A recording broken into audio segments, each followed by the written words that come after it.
সেই মালা যে ধারণ করবে সে হবে অজেয়। ত্রিদেবের মতানুসারে দুর্বাসা ঠিক করল সেই মালা দেবরাজ ইন্দ্রকে দেওয়া উচিত।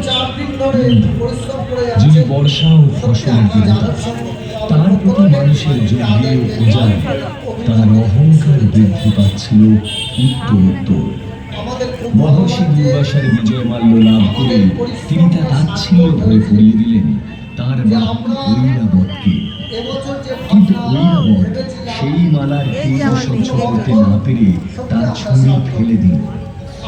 ঐরাবতের এই কর্মে এবং দেবরাজ ইন্দ্রের এই আচরণে ক্ষুব্ধ হয়ে দুর্বাসা দেবতাদের অভিশাপ দিলেন, তোমরা শ্রীহীন হবে। দুর্বাসার অভিশাপে সমস্ত দেবতারা শ্রীহীন হলেন, কারণ শ্রী অর্থাৎ লক্ষ্মী তাদের ত্যাগ করে ক্ষীর সাগরেই বিলীন হয়েছেন। এমতাবস্থায় শ্রী বিষ্ণু বললেন, দেবতাদের শক্তি ও শ্রী ফিরিয়ে আনতে হলে করতে হবে সমুদ্র মন্থন। কিন্তু সমুদ্র মন্থন করার মতো শক্তি তখন দেবতাদের নেই। তারা একক প্রচেষ্টায় ক্ষীর সাগরের জলে মন্থন করতে পারবেন না বুঝতে পেরে যখন সমস্ত আশা ত্যাগ করছেন, দেবাদিদেব উপায় দিলেন। এই বৃহৎ কর্মযজ্ঞে শুধু দেবতারা নয়, দৈত্যরাও অংশগ্রহণ করবে। তাদের ছাড়া এই কাজ সম্ভব নয়। দেবতাদের অনুরোধে মন্দার পর্বত মন্থন দণ্ড হতে রাজি হলেন। কিন্তু সমস্যা দেখা দিল মন্থন রজ্জু নিয়ে। দেবতা এবং অসুরদের মিলিত আকর্ষণ বিকর্ষণের শক্তি সহ্য করতে পারবে এমন রজ্জু কোথায়? নাগরাজ বাসুকীকে অনুরোধ করা হলো রজ্জু হতে, এবং মহাদেবের আশীর্বাদে তিনি হলেন মন্থন রজ্জু। অতঃপর শুরু হলো বিরাট সাগর মন্থন। ভগবান বিষ্ণু হলেন মন্থনের নির্দেশদাতা। সুর ও অসুরদের সমস্ত শক্তি দিয়ে বিরাট সাগরের জলে উৎপন্ন হল বিশাল ঘূর্ণন। আর সেই ঘূর্ণন তৈরি হল আরেক সমস্যা। মন্দার পর্বত ধীরে ধীরে ডুবে যেতে লাগলেন সমুদ্রের গর্ভে, এবং তাতে মন্থন ধীর হতে লাগল। অতঃপর ভগবান শ্রীহরি ধারণ করলেন তার দ্বিতীয় অবতার কুর্মাবতার। এক বিরাট কচ্ছপের আকার ধারণ করে তিনি মন্দার পর্বতকে তার পৃষ্ঠে স্থান দিলেন, এবং মন্থন পুনরায় শুরু হলো। আর তারপরে সমুদ্র থেকে উঠে আসতে লাগলো এক একটি করে দুর্লভ বস্তু।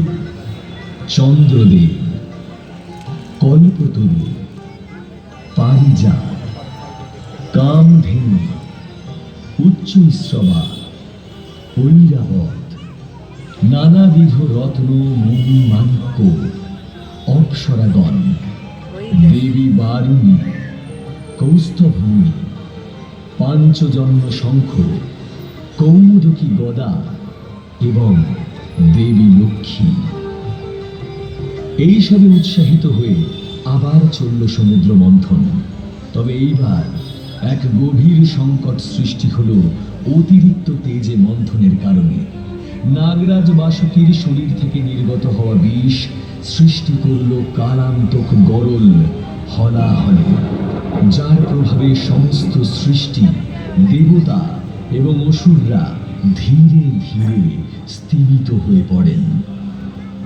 সৃষ্টিকে ধ্বংস হওয়ার আশঙ্কা থেকে মুক্ত করতে ব্রহ্মা দেবাদিদেব মহাদেবকে অনুরোধ করলেন, এবং ভোলা মহেশ্বর তার অনুরোধে পান করলেন ভয়ঙ্কর কালকূট বিষ, যার ফলে তার কণ্ঠ হয়ে গেল নীলবর্ণ, এবং তার নাম হল নীলকণ্ঠ।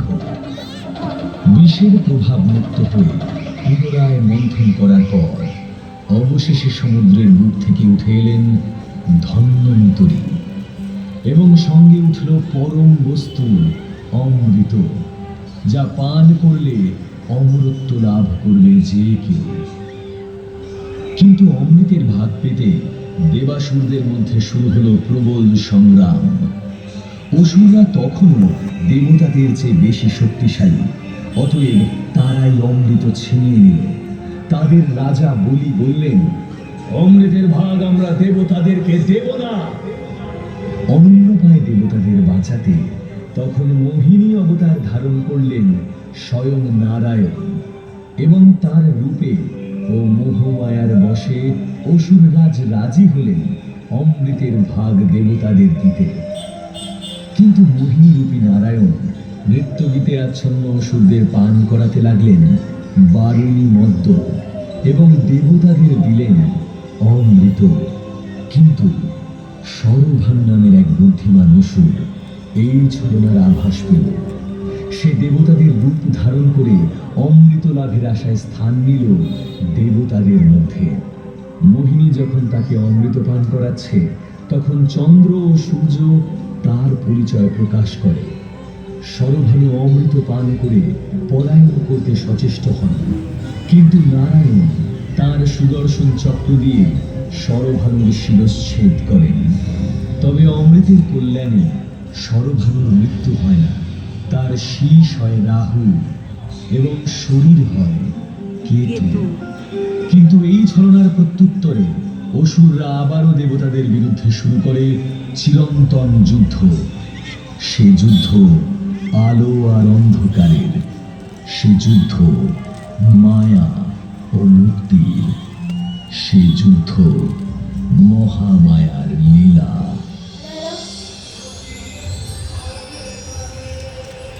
আপনারা আস্তে আস্তে প্লিজ এগিয়ে যাবেন।